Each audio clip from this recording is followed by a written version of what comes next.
Hello and welcome to A Star to Steer Her by 10 Forward, number 19. Hot dog. Chaos on the Bridge. I'm sorry, that's not the full title. Oh, I'm sorry, that's right. William Shatner Presents a William Shatner joint directed by William Shatner. William Shatner's Chaos on the Bridge, executive producer, William Shatner and someone named Decibel. Like legit, who names their kid Decibel? It's probably not someone their that's really real loud. name. I feel like Elon Musk would name their kid Decibel. That's true, he is an asshole.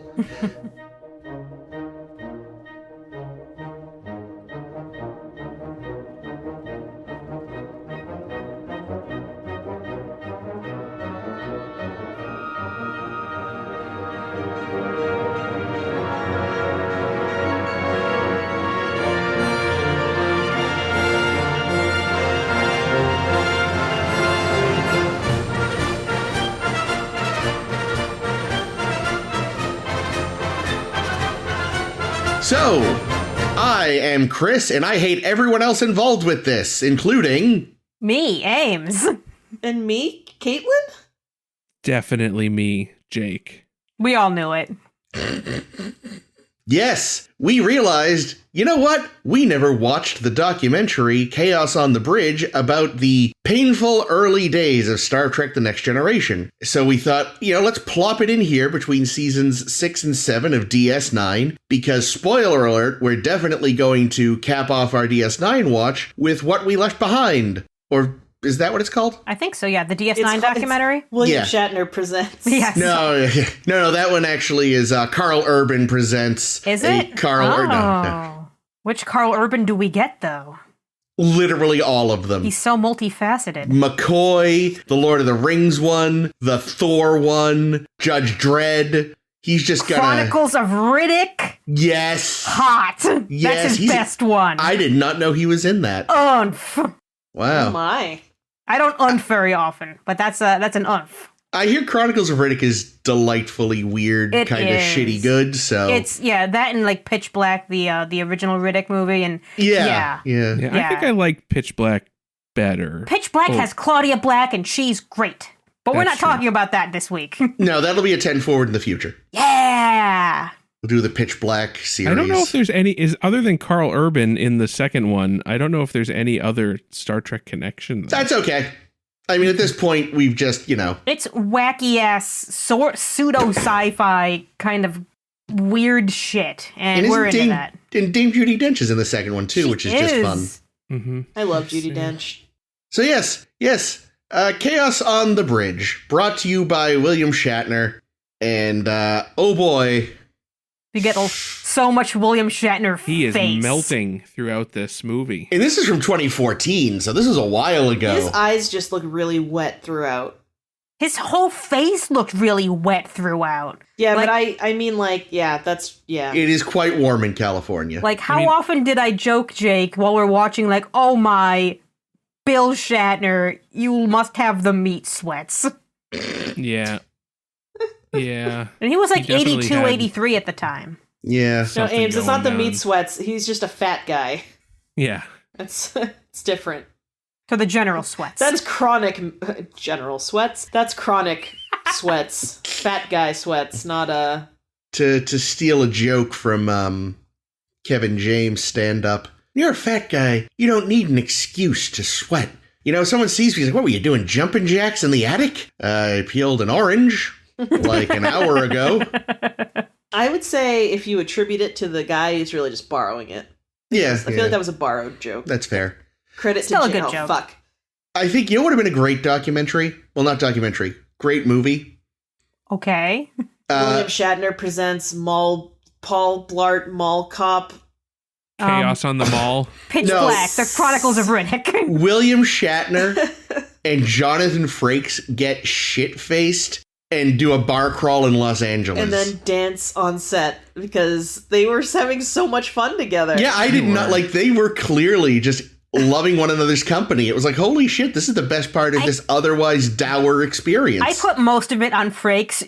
Yeah. I'm sure he just walked in and said, I'm going to be a delight because this is some serious subject matter that we're going to talk about this week, and I'm awesome. It's remarkable how much William Shatner and Jonathan Frakes have aged in a parallel manner, where like they both started as like handsome leading man guys, and they have aged into like somewhat paunchy, but like not wholly unattractive older men, but just, yeah. Frakes is definitely more evenly distributed. Yeah, I'd go with that. I don't know. Like, I think Shatner's head is as fat as his ass. I mean, I think Shatner, Shatner, for as much as he was melting in this thing, he looks pretty good for his age. Oh, I will not look that good at 60. I'm not going to live that long. Never mind look that good. I'll be in a box when I'm 90. Oh, God. Yeah. No, Shatner looks really quite good for his age there. And to this day. I mean, the man's 90 now, and Jesus Christ. I don't know. Just the expressions. Like, there was between most takes, it would just cut to an expression of Shatner looking dumbfounded by what was being discussed. This is definitely a mix of dumbfounding and delight. Yeah. Like, this definitely proves why most of these sort of documentaries nowadays don't show you the interviewer? Yeah.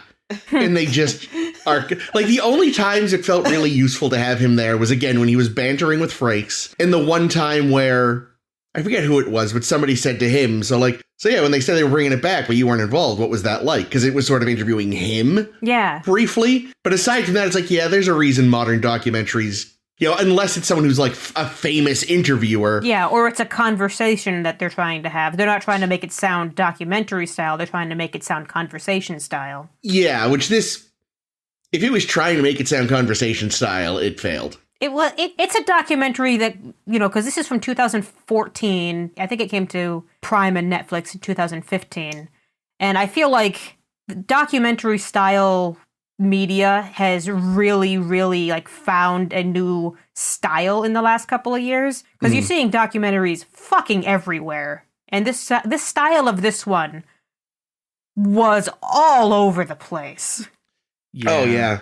Yeah, it was really kind of hard to follow. I mean, but you see, I don't know if that was ever really a style. I think that was the style of this documentary, like just the sort of it was very frenetic, and especially the beginning part, where it just kind of was doing that thing where it jumped from person to person, finishing each other's sentences. Yeah, talking about Gene Roddenberry. He was so nice. He was a real fucking asshole. He was just a really decent guy. That's something about that stuff. That is something you do still see, where it's the intro. They'll be showing you little clips of the interviews that are going to be coming, so that then later on you get the bigger context. But it didn't work as well here. Well, that wasn't even the point of it, though. I think that was just in the beginning of this one. It was meant to show you, what a multifaceted person Gene Roddenberry was, and how he was so many different things to so many different people. But just as the structure of, that was the beginning, but I feel like the whole film kind of lacked a lot of structure. And it tried to have any through line at all. It tried to have two different through lines, both of which it abandoned. What would you say those two through lines were? The poker game metaphor, which was tortured. Very stretched. But it was also there's a comic book element too, which didn't make sense. Yeah, I hated the drawings. There's one in particular I would like to bitch about later. I'll make it the thumbnail for this episode. Don't you mean please do. About? But the poker game metaphor and the whole fading power thing, which they sort of kept going back to, but not well. And yeah, well, you know what though, they couldn't have gone too hard on that, because then they would have had to have admitted the elephant in the room, which is hey, Shatner, how did it feel to not be the captain anymore and have it be taken over? How did it feel to have the most popular show be this one and have it completely surpass you in basically every way? I feel if they had gone down that path, it would have gotten real ugly for Shatner real fast.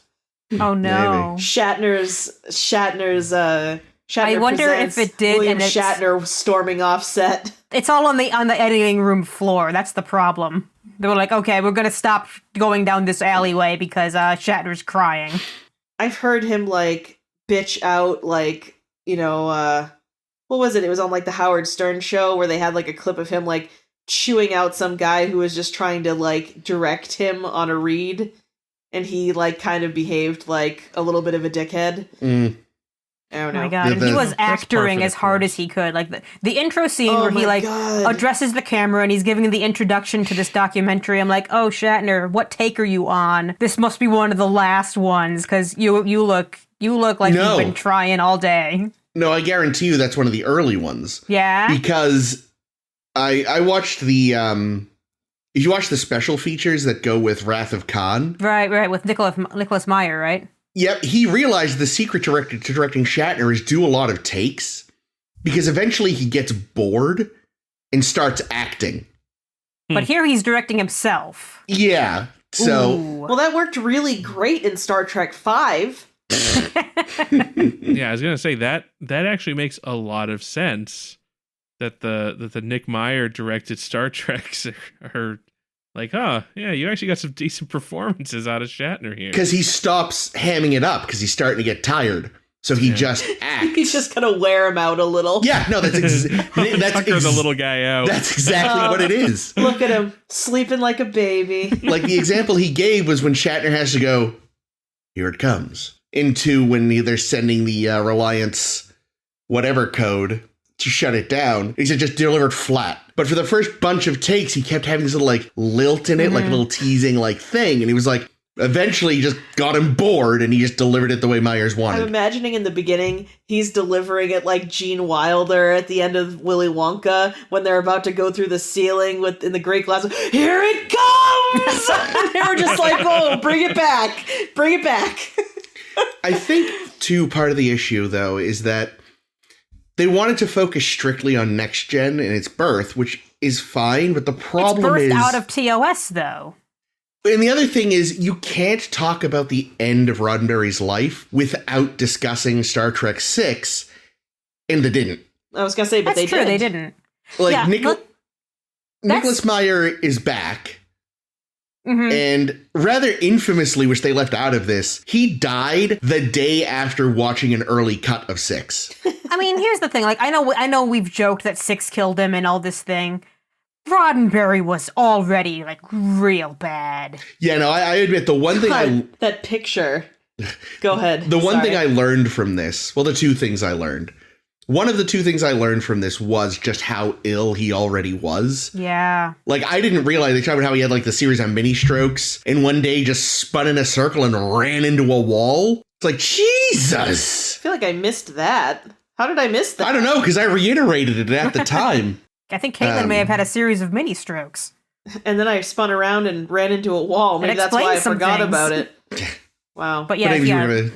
Talking about, like, all the, like, Roddenberry's kind of journey at the end there, but I remember this documentary a little differently because Jake and I had seen it before, and I don't think I realized at the time that it's really only covering the first couple of seasons of Next Gen, because after then they hit their stride and it was like, okay, they're off now and there's nothing interesting to cover anymore because everybody's friends. Yeah. And I realized, it doesn't even cover the end of the show. It doesn't cover when it overlaps with like 5 and 6. No. It just kind of...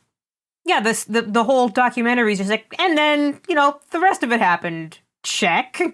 Yeah, and I mean, I get it. You want to have a focus, but it does feel like they're leaving out a lot by not even kind of touching on P.S. During all these arguing, he was also arguing with Meyer over 6. Yeah, and I don't know. I just also think that, I don't know, the scope of this documentary was basically Roddenberry checking out of Star Trek. Or being checked out. Or being checked out. Didn't feel very voluntary necessarily. So like, it's hard for me not to want to judge this as a documentary about the creation of Star Trek: The Next Generation, which I'm sure would be a very interesting topic in a different movie. Yeah. I remember they talking about Yarmore, and it really didn't. No. Because this is our first time seeing it. And, I'm not someone who, like, sits there and defends Roddenberry tooth and nail. He was a deeply flawed man throughout his life. But wow, did this just feel like a hit piece. Like, it was like, it felt a lot like if you've ever sat and talked to somebody who had a really bad divorce, it's like listening to them talk about their ex. And like they're still mad about it 25 years later. Yeah, and you're only getting that side of the story because we're not going to get Gene's side of the story because he's dead. Yeah, and like, and then the sort of the, and I mean, there's still something of a spectrum. The old secretary seems to really be quite on his side. Oh, yeah, Sackett. I can't remember her name. Susan Sackett. Thank you. And then there was the former PA as well, who was fairly sympathetic, but they didn't talk to him as much. You know what's actually really fascinating is that the one thing I did learn about this documentary off of the Memory Alpha is that, so Maurice Hurley, who was one of the, focus characters in this whole thing, when he left after season 2, he didn't talk Star Trek at all. Like, basically, he didn't make any public statements about his time with Star Trek at all until this documentary. Oh, wow. This documentary is what he agreed to. He said, okay, I'll finally start tell my side of the story. I'll finally start talking Star Trek with Shatner, and this is where I'll get it out. And then between when it first aired in Canada and when it started airing in the United States, he died. Oh, wow. I guess he had to get it off his chest. Yeah. Yeah, I wonder, because, I know since this came out, he died. DC Fontana passed away. Yeah. I don't know if anyone else had. I meant to look into that and forgot. But yeah, there's just something about the tone of it that just feels so ugly. And it makes it kind of hard to watch. It might be all the goofy music and shit, though. Yeah. Well, they spent a lot of time with what was his name? John Pike. Yeah. The studio exec. Yeah, the Paramount guy. Who is basically Jellicoe, and it's hilarious. He just talked a lot of business, it felt like. Like, he didn't really talk about any of the interesting shit. He was he talked we a shopped lot. it around to CBS. Yeah. He talked about how he gave Patrick Stewart a dressing down and made him wait in the restaurant or wherever it was. Like he literally cafeteria. pulled a Jellicoe on Patrick Stewart. He was like, the Cardassians don't respect you if you show up on time. Yeah. Yeah, like you definitely get the sense like this is a studio guy. This is not a man, I think, who enjoys science fiction. Because like Encounter at Farpoint is a little weird, a little uneven. It is 2 episodes crushed together, quite literally. But it's not as incomprehensible as he seemed to think it was. Right, yeah. Like he said everyone else in the room loved it, and I was like, why? Yeah, like he doesn't strike... He doesn't strike me as the kind of man who indulges in genre anything, you know? Well, it also seemed like, I mean, it was him that was insistent that it be a 2-hour premiere. So it may have made more sense to him as an episode if it had stuck with the original Fontana script. Might have, maybe. Yeah, maybe. There's an idea. Like, I agree. I think, as much as I like Q as a character, if you just do the Farpoint story, that is a solid episode, and the Q stuff really kind of feels bolted on. Oh, yeah, but I love the Q stuff so much. Yeah.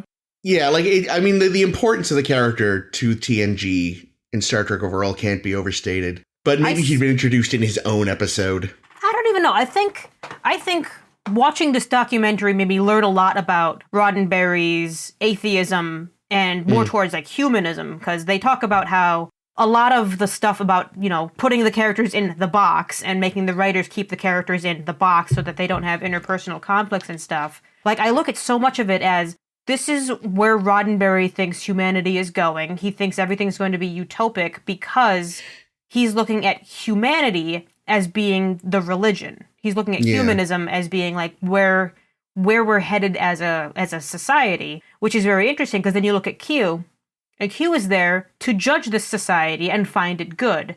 Someone says, and I forget who it is. I think it was Braga. Braga says, "Oh, Q is God," and I'm like, no, that's the thing is he's not, because in Gene's mind, there isn't God, there's humanity, and we're looking at humanity as how progressive they can get. And that was fascinating.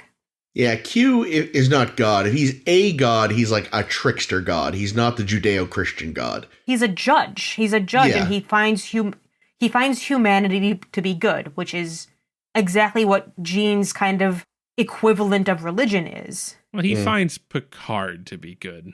The rest of them can fuck off. Yeah. Yeah, eat it, Barkley. No, but I kind of like that, because as much as like the writers like said, God damn it, it's impossible to write, which, yeah, it is, because interpersonal conflict is the bread and butter of a writer. I get it that that's what Gene wanted. Yeah. I don't know if I agree with it, but I get it. Yeah. Yeah, I remember, even Muldar, even when they were talking to her briefly, just sort of nailed. I forget exactly how she described TNG as compared to TOS. She said it was a lot of technology with people stuck in it or something like that. Yeah, and that's definitely what the episodes in the first 2 seasons could feel like sometimes. Yeah, she said, like, in TOS, you're surrounded by all these characters. In TNG, you're surrounded by all this technology. Yeah. Yeah, and that was something, I can't remember if it was Moore or Tracy Torme that said how the early, I think it was Ronald D. Moore said that, like, the early seasons were bad in a lot of respects because they were just very plot driven, because you couldn't write drama about the cast. Like, the drama had to be in the plot. You couldn't have any character drama. Yeah, it had to be coming from whatever the thing you were exploring was. Right. So then, and that just can be very challenging and frankly very boring because you don't get a feeling at all for those characters. You don't know what they are as people. And then, season 3 and up, they started to make it more of a character-driven show. Yeah, when Pillar came in, when Gene was gone, Hurley was gone, Pillar comes in and he's this kind of golden boy who says, we're going to do it in a way that makes fucking sense.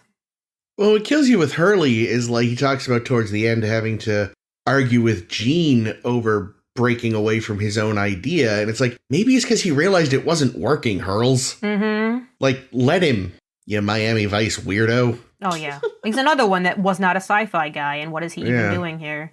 Made no Neck sense. waddling it up. Yeah, that was quite the waddle. So much waddle. So, we touched on the comics earlier. The weird drawings. Yeah. And the 3D-ish that's just layering effect that was... That was a thing that was tiring. really big in the every documentary in the world did that for like a while, starting around 2010. Yeah, the 2.5D, I think, is the phrase. Yeah, like, they loved doing that. I think they still do sometimes, but we cut out a picture and, like, made a fake 3D effect, and fucking everyone, even better documentaries do it for some reason. But the drawing of Gene's lawyer. Which one? All of them. Oh.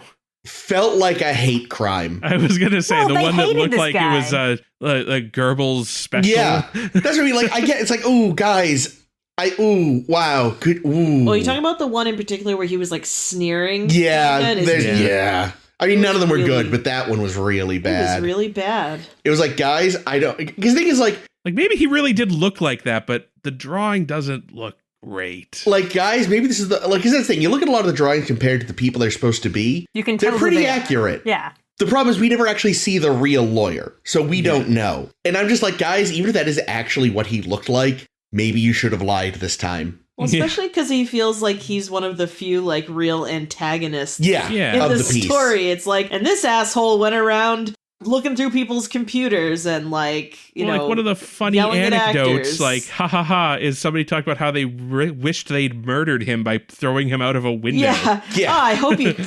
die. Hope you're having a heart attack. He said another one, right? Wasn't it another one like that? It's like, holy shit. Like, this guy might have been a real piece of shit, but man. He probably isn't. I believe everything they said about him, but maybe when you draw him, don't make him look like Nazi propaganda. Because, like, everyone can relate to hating lawyers. That's like, just that goes back to Shakespeare. But yeah, again, if that is actually, show me a photo of the guy, it's like, oh wow, that is actually what he looked like.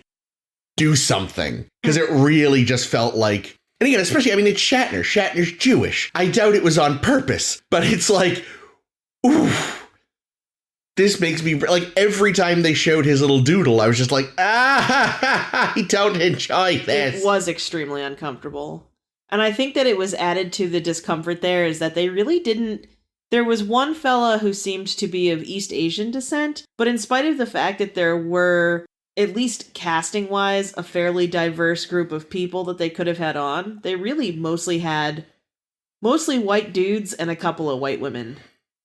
Yeah, in terms of who they were interviewing or what? Well, yeah, like we could have seen We could have seen LeVar Burton. We could have seen Michael Dorn. Well, that's the thing. It's like who, I mean, they may have asked everyone, but it's a question of who shows up, you know? Yeah, and then it turns into a question of what is the story you're telling, and so much of the story they were telling was about the production of the show, and only occasionally like little hints about, you know, what was going on like on stage in the writing rooms and stuff, but there was so much that was about the production, and when you get these producers, they're all old white guys. Yeah. Yeah, fair enough. And I say, I would love to, I do wish too bad. that either more of the actors had shown up or they had spent more time with the actors they did have, because, like, how did this madness on the back end translate to the actors? Well, you know? and I feel like, what's her head? What the fuck? Denise Gates? Crosby. Oh, Denise. No, I feel like Denise Crosby got, like, almost the most screen time of anyone, and she was, like, barely in the show. Like, I feel like, aside from Patrick Stewart, who got a couple of shots, I feel like Tasha Yar there really got a lot of screen time. Mm. Yeah, and they barely even talked about her leaving the show. It was like the quickest thing, like, oh, Denise wants to do movies, and then she's gone. Well, and they also, like, made fun of her with Oh, it, they right? did. It was The rough. guy was like, yeah, she wasn't much of an actress, or what? She wasn't. No, wasn't she went off Katharine to be Hepburn. She was no Katharine Hepburn, but she went off to be a movie star or whatever. Was that Jellicoe that did that? Yeah. Yeah, it was Yeah, Jellicoe. yeah, he I really was does. like, Eye roll. He really does seem like kind of a sick prick. burn. Well, of course he is. He's like the head of whatever the fuck he was doing. Like, It's funny. you don't raise. It's like, I remember saying, lots of people have said, you know, Jeff Bezos could literally fix everything wrong in the world, and then the response is always, yeah, but you don't get to be where Jeff Bezos is by not being a piece of shit. No, so it's I true. would say the Yeah. same of this guy, you know? Well, I actually kind of now wonder if the character of Jellicoe was in any way based on this guy. I was Just- about to That's say that. funny. just based on like his demeanor, and like the Patrick Stewart story is just straight up the thing that Jellicoe does in the episode. So it's like, I would buy that Jellicoe might be based on this guy. Yeah. That would actually be kind of amazing. Yeah. That's a shame, because I still like Jellicoe. Damn it. If only he would have told some really bad Jellicoe style jokes. I don't know. Jellicoe got Marina Sirtis in a uniform. I don't think this guy would ever do that. Yeah, that's probably true. Yeah, Oh, it was boy. interesting. It was interesting the cast people they did not get Most of them. to interview. Yeah, like Yeah, like, Dorn shows up for everything. How could you not get Dorn? Spiner shows up if you just like wave a one of Chekhov's old ham sandwiches. He comes running. yeah, or like, you know, you say that, you know, they give a lot of screen time here to Denise, but they didn't get Sirtis, you know, who No, probably has yeah. just as many war stories, if not many more. She has a you know? lot. Well, she probably has 7 times more. She stuck around for the whole show. Well, also just like, you know, she was the person that was forced to wear that fucking outfit the whole time, you know? So bad. Yeah, there is an excellent article I read just about the treatment of women on Star Trek, both on the screen and what you don't see behind the scenes. Which I might share because it also touches a little bit upon like how Terry Farrell was treated on the show, which is unfortunate as fuck. Ugh. In terms of like how she had lots of ideas and they always got shot down, and it was always like, oh honey, you realize you're here to be tits, right? Until she's like, I can't do this anymore, I'm leaving. And then it was blame saying her. so much with Marina Sirtis because like she never got to have a say. When Denise left, it was like, okay, now literally the woman we have left, because Gates is gone too, the woman we have left is Marina Sirtis. We have to make sure she stays in the sexiest costumes, keep her thin to the point that she goes out of her goddamn mind because she can't eat food because she won't fit in the costume otherwise. Well, so it was really cruel of them to make her so obsessed with chocolate, those assholes. Oh. Yeah, but she never gets to actually eat it. Well, that's what I'm saying. It's like I don't Real know art what that imitating is. life. That's awful. Okay, but here's the flaw in that idea though. Her uniform, her outfit wasn't sexy. It was No. awful. Well, For the it might have been 90s it was. late 80s sexy. Yeah. Well, it's because she got those sexy collarbones. See, I was about to say, I am freaked out by overdefined collarbones to this day. Mm. As a but- child, I genuinely kept waiting for Patrick Stewart to trip and like cut his face open on her collarbones. Oh no. Well, and that's because they apparently never let her eat. So yeah, there you no, go. explains a lot. That's fucked up. But yeah, they didn't want to get into that, you know. They just wanted to talk about how one poor man was losing his grip on something, and, you know, I don't know. There was no room for that. There's no room for that. We have to feel bad for Gene Roddenberry in this one. Well, again, did it want us to feel bad for him, though? No, Like it vilified him, I think. Through a lot yeah, like it really, like I said, it felt like a hit piece. It should have been written by Jake Sisko, because Jake Sisko gives you both sides of the story. There we go. That's true. Write them both. Let the people decide. Yeah, no, it was like... But maybe they just had that hard of a time finding... Like, they found, like, 2 people that had good things to say about Roddenberry of that era, and maybe there's just nobody left to speak up for him. Well, like they said, like in the first 2 seasons of TNG, Roddenberry had brought in a bunch of his people. Like, he brought in Fontana, he brought in, the name is gone, David Gerald, he brought in all these folk, and by the end of season 1, season 2, whenever, they were all gone.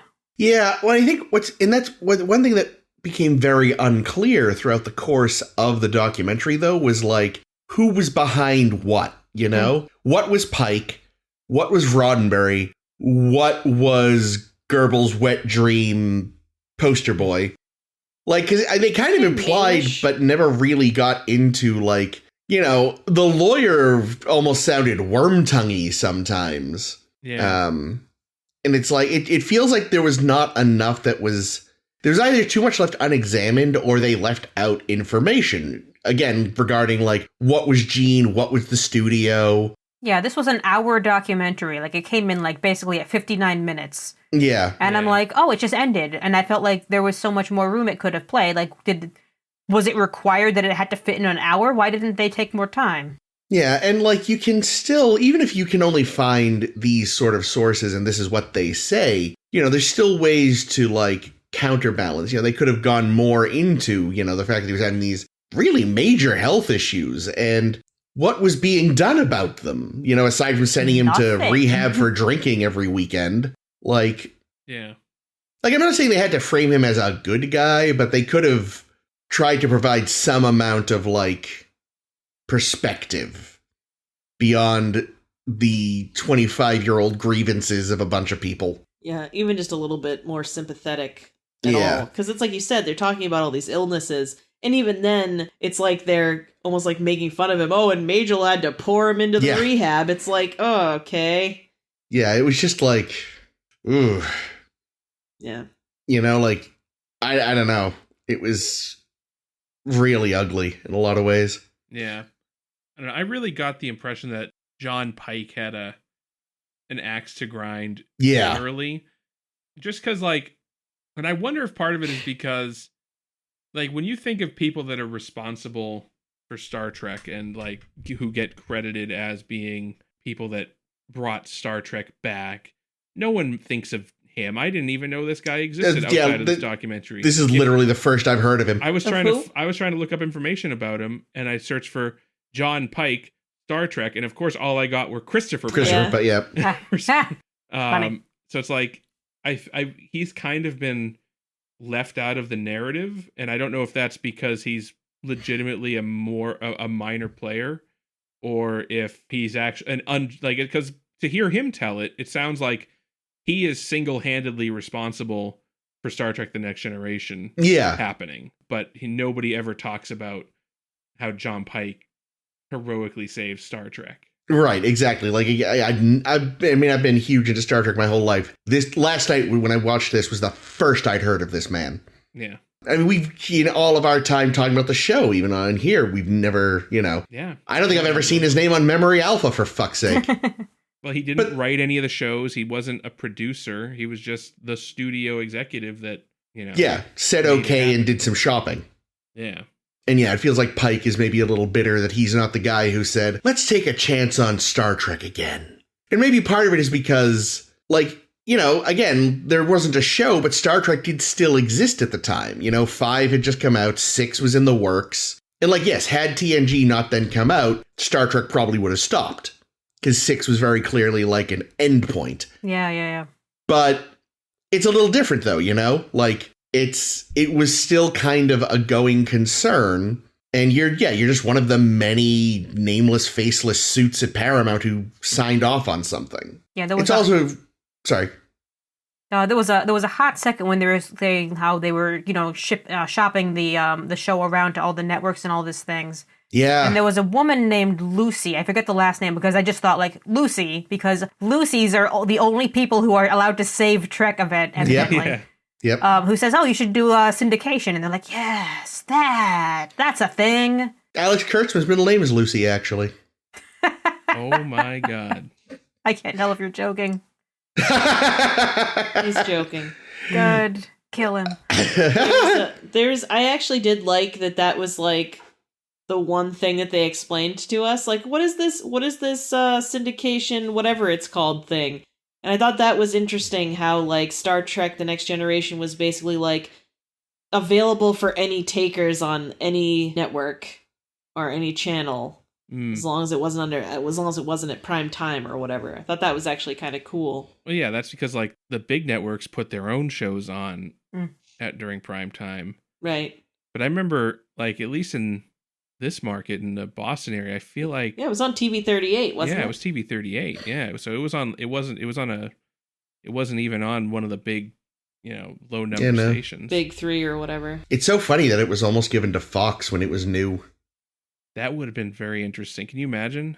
The early days of Fox, fucking Married with Children, The Simpsons, and TNG. I wonder if maybe they could have had not a being crossover. Picked up by a major network was a good thing in that it didn't it wasn't bound to network concerns, and maybe they had a little more creative control than they would have had at a network. Oh yeah, no, they probably had more creative control. They had, the it didn't have a regular time slot because it was whoever grabbed it when put it whenever, but like, you fucking know, like, I mean, networks love just randomly shuffling around time slots once you've gotten used to a show being in a certain place. And especially early days Fox, like, it's a hard call if they would have canceled it because of low numbers or because early days Fox were like, any viewer is a viewer. Thank God that it would have, like, become a centerpiece or not. But the really interesting thought is, had it become entangled enough with Fox, would Disney now own it? Oh my God. You don't get to have both, Disney. Does that make Troy a Disney princess? No, because she wasn't a princess. I don't know. I feel like her mother was holder of the key or whatever of Beta Z. But we don't know if that is like, she's the daughter of the 7th house or whatever, but which that I guess I would expect to be, generation by generation. But we can all the key might not be. That could be an elected. We can all agree she's at least a Disney Duchess. Also, if Wikipedia is to be believed, Alexander Kurtzman's middle name is Hillary. Cool. Wait, are you joking? No, now I am speaking the truth. Okay. Again, this is on Wikipedia. Someone could have vandalized it. I believe it. It's just, I mean, it's funny in a way. Yes. He joked that his middle name was Lucy, but his middle name turns out to be Hillary. Yeah. Very interesting. I think it is technically spelled the guy way, quote unquote, but no one actually names men. Yeah, I don't know if I've ever Hillary anymore. Man named Hillary. Yeah, sure, no. it exists. I remember there was a restaurant called J.C. Hillary's, but that was a last name. Yeah, like it used to be that Hillary could be a man's first name, but it's spelled differently. But I think that, again, that fell out of fashion like a century plus ago. It sounds British. It sounds very British. Yeah. And even then, the only one I can think of is a surname, Sir Edmund Hillary. Yeah. Maybe people were naming their kids after Edmund. Sir Edmund Hillary. Maybe. Here's a random note to drive us back. Yes. The working title of the documentary was Wacky Doodle, because that's that phrase did get brought up a lot. So it was much. a very common thing. They sang a song at the end. Who the fuck says the song was Doodle? The song was from Maurice 2000. Hurley does. The song was from 2008, though, so it wasn't even written for the documentary. I assumed it was written for the documentary because it's so stupid. Look in the credits. It pops up, copyright 2008. That fucking song already existed. No. I thought you were lying again. No! I thought he was going for double. Or I misread the credits. That is possible, but as far as I understand, I am not lying right now. So, Maurice Hurley, That guy. who was known for doing a cop show, pretty Yep. much. Miami He looked Vice. he looked like former military. Mm. It wasn't clear, like, who hired him? Like, who thought that this was the right guy to bring on? I don't know. That's another thing that was left a bit vague. Like, that would have been good to know, I think, in this, because the point that I got was that clearly this was the wrong fit for this series. Yeah, there was a And- moment. I feel like did Pike and or the lawyer dude bring them in, because there was a little scene with all the names of the writers from TNG or TOS who we remember, so Dorothy and David Gerald, and then their names get swapped out with these new assholes who we don't know. Yeah. Yeah. Well, yeah, it wasn't clear to me if they were, because it sounded like, that Dorothy and David were like the heirs apparent, Yeah. being, that they worked on the original show, and it sounds like that they kind of got usurped by Yeah. the Hurley and others. So it wasn't clear to me, though, if like Hurley was brought in and then promoted above them, or if he was brought in initially to be like the head writer. It sounded like he was brought in as just one of the writers and then managed to get promoted to be head writer Yeah. somehow. Yeah, it was very unclear. But honestly, I gotta say, like, as much as I respect DC Fontana and the TOS writers, I'm kind of glad they didn't become the showrunners on TNG, just based on some of the stories. Like, I don't know. I'm glad that ultimately new writers came in, people that were outside the franchise that did not have baggage. Yeah, but they were that able to still embrace fans. the different show. Like Yeah. we've said before, the show hits its stride at season 3 when it's an entire writing room changeover. Yeah. You don't have any of the original writers really anymore. And it's basically And- Michael yeah. Pillar show, which is a good show. I didn't most realize part. Michael Pillar had died. That was sad to learn. Oh, I didn't know that. Yeah, Yeah, they don't like, mention it because they were talking about him in the past tense a lot in the documentary. I'm like, why are they doing this? And what did we learn? He died in like 2005. Oh, wow. Yeah, something like that. He died a long time ago, and like of a nasty, nasty cancer too. So, that's Oh. a bummer. Poor thing. But yeah, I mean, I'm glad that it went that way. Even if we had to suffer through those first couple of years, I think that getting that writing team into the room, and that in a way is what got us to DS9, because I feel like Yeah. the people that were involved in DS9 were also kind of part of that class. Yeah. Yeah, and then Gene's dead, so they're able to like light the box on fire a little bit. Well, that's Yeah. also really interesting too, right? Because they did talk about that shift from being plot driven to character driven, and I do wonder how.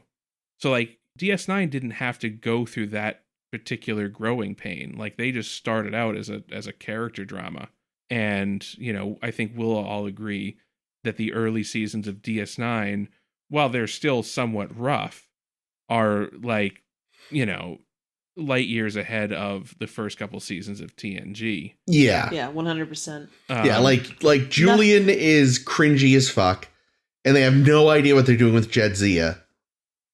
But And Jadzia wasn't sure what she was doing Jadzia then either. No, that's she got true. better. They all got better together. yeah, but I think that's probably, there's nothing as, it was never as like, I remember going the first 2 seasons being like, oh my god, can we get to season 3 already? Fucking save me. Well, so much of Whereas- it is like, I know Michael Pillar put in a ton of work in the characters specifically of DS9. And I feel like the first many seasons of TNG, they didn't even bother with most of the characters. Like, Yeah. poor Bev Crusher almost never got to be a character. Yeah. Yeah, she never fully recovered from that. Yeah, well, and I wonder just like if by the time they kind of got their shit together as a the writing team, it was like maybe too late to save some of these characters. Like I think Data got a good character stuff. I think Picard got good character stuff. I think Worf got good character stuff. I don't think really anybody else. I mean, they tried to do some Geordi stuff, but I don't think it worked because it basically just made him a creeper. I was gonna say, because he was always just cringy. He's Yeah. like trying to get ladies to fuck him in the holodeck. Then he decides to fuck a hollow person of a real person. and then gets mad when she doesn't want to do them. And then he like falls in love with some woman's like logs too. It's like, Geordi. Well, the fact that like he hadn't even been the engineer at first, and then they were like, wow, this not having a chief engineer thing actually really doesn't work. Yeah. But yeah, and I don't think Crusher ever really gets good stories. I don't think Troy ever got good Whoa, stories. whoa. She got the one. Sub Rosa? Come on. Oh, right. You're The not one Nana. being face of the enemy, Nana's Chris? Dead. Yes. Yeah. Face of the Enemy is on the one hand such a good episode, but also such an enraging episode. Because like if you had written for her like this from day one, Yeah. you fucks. She could have been like Oh, everybody's favorite character, but you made her garbage. Well, yeah, it's the you made her a exception that proves leotard. the rule. She's right? a walking You know? leotard. Yeah. Well, and they also like, I feel like they did the same thing that they would go on to do with Jadzia. They just kept trying to like slap her together with men all the fucking time. Yeah. Boys. It's like, guys, women don't just exist to find men. We're not like What? fucking, what do you call it? Tithing rods or whatever the fuck. Trying to, what are they called? You know what I'm talking Divining about. rods? Dowsing Divining rods. rods. What are dowsing Divining rods? rods. Yes, one of those things. Like looking for men. That's just No. not like they what. Can I tell you what I found most disturbing about this whole documentary? Yes. Ira Stephen Bear's fucking stupid asshole beard. I like he still Ira has Stephen that Bear beard a to lot. this day. Like, Is he still dyeing it blue? yes, he, I like hate that's it. his signature look. Is, Yeah, is well, the blue, his signature weird look goatee. is I'm an asshole because he looks like a fucking douche. Oh, I like it. I like Ira Stephen Bear a lot. I like Ira Stephen Bear. I hate his beard. I think he's such a quirky guy. Like, you look at him and you're like, yeah, you wanted Iggy Pop on DS9. Yeah, you wanted a crooner in the holodeck on DS9. You're this guy, and he just looks like it, and Well, you can yeah. tell. It's funny too because they show the photos of him young, and he was clearly taking a lot of his style cues from a young oh darn it, not John Paul Jones, the bassist for The Who. Pete. No, Pete Nope. Townsend is the Pete John Townsend. Entwistle. John Entwistle. If you look at young John Entwistle and the pictures of young Ira Stephen Bear on the TNG set, a lot of similarities. Same sort of like, same length, wavy hair, short beard, and round sunglasses. Like, it's like, oh yeah, no, I know exactly who you're trying to look like here. Yeah, I did warn Caitlin, get ready for more of that blue beard when we get to. he'll be in the other doc too. Glue beard. It's funny, we Hate looked it. actually, we were skimming past that on Prime, and it has the cast list. And for some reason, everyone has a headshot, except poor Max Grodenchik. Oh, It's just a picture of him as Nog. That's Rom. Okay. Rom, I mean. And it's not even a good picture. It's You like, can't even see his face. Yeah, it's it's like a profile picture. I think it might be from the episode where the Grand Nagus got his brain fried by the prophets, because he's like sitting in a window reading a book. Nah. And I think it's that episode where he's like Oh. reading the new rules of acquisition or whatever. Right. Oh, that could be it. But yeah, no, either way, you can barely see him. It's like, what the fuck? Who at Amazon did Max Grodenchik piss off? yeah, Jake and I just did a rewatch of Farscape, and they have, all the little bios of the people. Except for Anthony Simcoe, who plays Dargo, who's just a big burly creature thing with like octopus tentacles and lots of hair. And it's just that picture of Dargo, and you're like, but I have no idea what you look like as a person. Yeah, I think I read that he basically retired from acting Aw. and now does other stuff, but He is lovely as Dargo.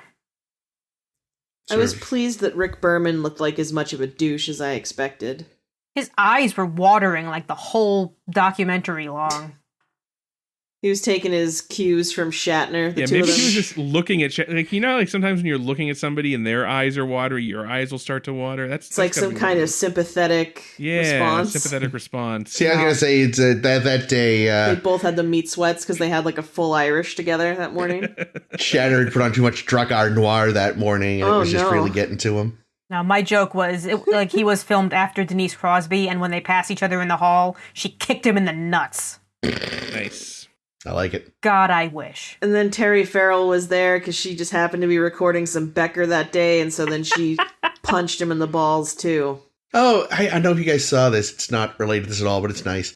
one, I think it was Terry Farrell, on their Instagram either way, either Terry Farrell or an Visitor posted a picture of them hiking together somewhere. It was cute. They both did, and they do it often, I think. They spend a lot of time together. That's nice. so cute. Which I love, yeah. And they both still fucking just gorgeous, and I love them, and I want to go hang out with them. But that's Deep Space Nine. We're talking about the early days. Oh, speaking of stupid. Yeah. I don't know what asshole drew the little cartoons, but they labeled the original Enterprise NCC 1700. Oh. Oh, I didn't even pick up on that. I didn't know. Yep, you see it a couple times, and the number is wrong, and it was so What annoying. number is it supposed to be? dear. 1770? 1701. 17, yeah, that's what I said. 1701. You're off the bloody podcast. A, Okay. B, C, or D. Yep. The 1776. Yes. I think that's where I was looking numbers Yeah. wise just then was Oh, 17. that was a weird I transition. really did not connect. Like the poker metaphor only made sense because there was one point where Shatner said to Pike. John Pike, "Oh, you must play poker," and Pike was like, "Sometimes, you know."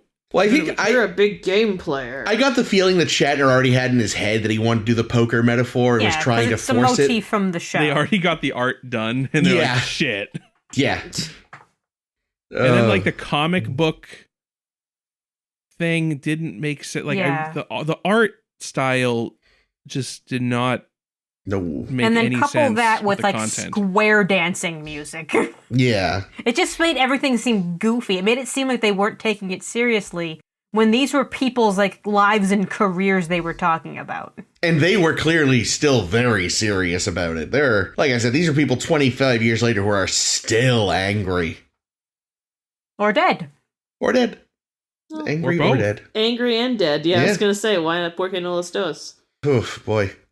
Yeah, it's a weird thing. It really is. And, I liked seeing the new Trek bad people. oh, Because yes. it does happen every single Every fucking time. Wait, what? When there was all the shot, all the little drawings of crowds like holding up the People not with my signs. Trek. Yeah. If it doesn't yeah. have Shatner, it's not Trek kind of Yeah, people. those people. Yeah, those assholes.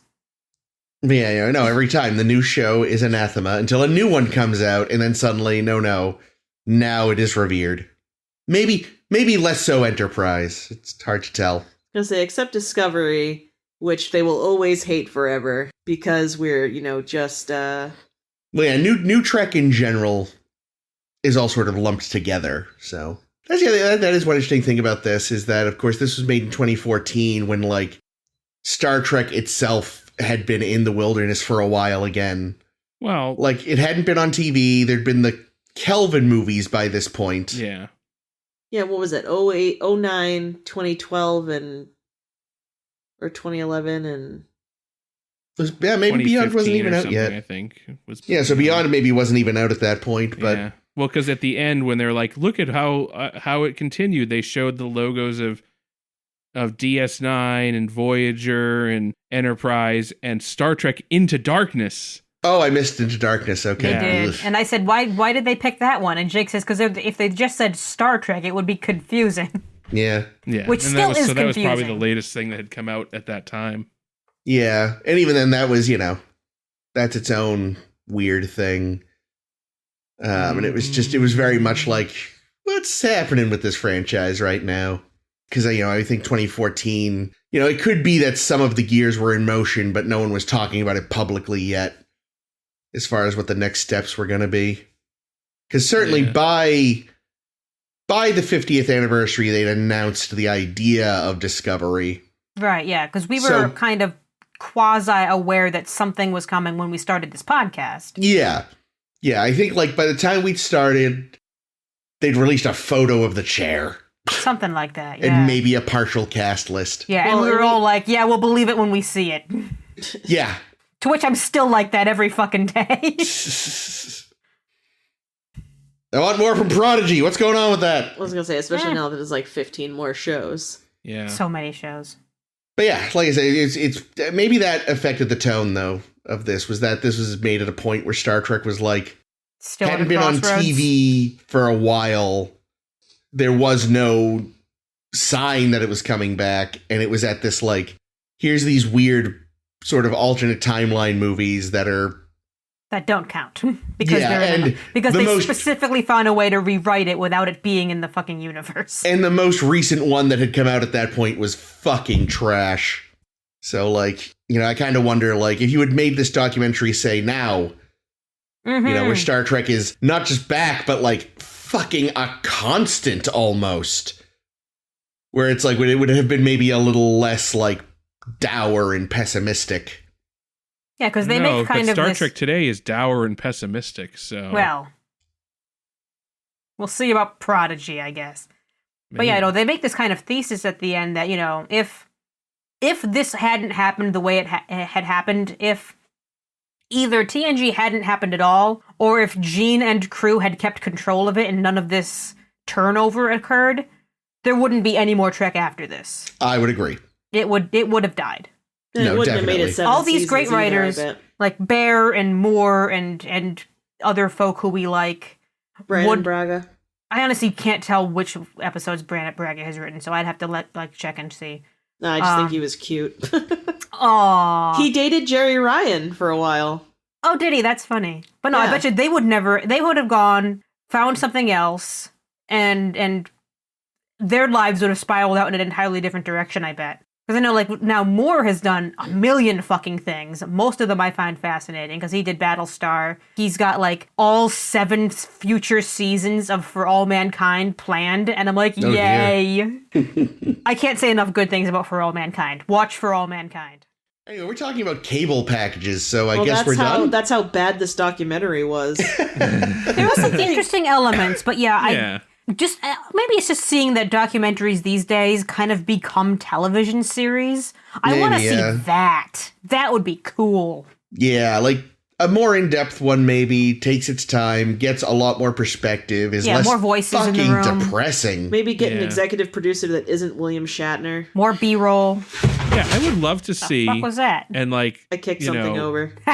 CBS, Viacom, Paramount, if you're listening, which I know you are, I know you're big fans of ours. Huge fans, yeah. Oh, I thought because they're just What I would omnipresent. really like is a mini series, like an HBO quality documentary series that's about how 90s era Trek came to be. And I want you to do it before the people involved are old, infirmed, or dead. And before they frankly, have a they're chance all- to get any more bitter. Yeah, but a lot of them are already quite old, so get on it. Yeah, And better. hurry up. But him too. Ironically, our Ah. one listener from Paramount who we have now lost was John Pike. Damn it, Pike. No! Well, some would call that wacky doodle. I was trying to find information about John Pike. I looked him up, and it turns out he was actually severely burned in a warp core wrong Pike. My bad. Son of a bitch. All right, well, if you like what you heard and you want to hear more, Who you gonna call? Steer by doesn't work. No. Star Busters. Unlike this week, what we do most weeks is we discuss episodes of Star Trek. Right now, we're working on Star Trek Deep Space Nine, and next week we're going to open season 7 and discuss episodes Image in the Sand and Shadows and Symbols, where I'm sure nothing that happened at the end of the last season will come to bear fruit, and we're not going to find anything out about Pa Wraiths and dead prophets and Kai Winds and who knows what else. Julian is still moping that he can't bang Jedzia. Yes, he probably does. Oh. About that. Oh. That's not Jadzia, though. Unless you're suggesting necrophilia, which is what I was suggesting. No, there is actually an episode coming, though, where he's sad about Jedzia. God damn it, Julian. Julian, I mean, I'm sad about Jedzia, but Well, me too. Well, That's yes, not but- because I can't put my dick in her, for Christ's sakes. I'm not sure if it's one of next week's episodes, but it's one coming up sooner than later. Well, gross. Julian's always coming up one way or another. Oh, no. Anyway, If you like what you heard, you should definitely join us again next week. You can find our show right where you found it this time, but if you want some other ideas, like this one wasn't good enough, you can find us on SoundCloud, Stitcher, Spotify, Google Podcasts, and Apple Podcasts. You can also get your Star to Steer Her by fix when we're not releasing new episodes by visiting us on Facebook and searching A Star to Steer Her By. We're also on Tumblr and Twitter at SSHB Podcast, or you can visit sshbpodcast.com, which is the home of our website, where we post cool shit. Until next time, I have been Caitlin. I am Jake. This has been Chris. And this is always Ames. And we have been Wacky Doodle.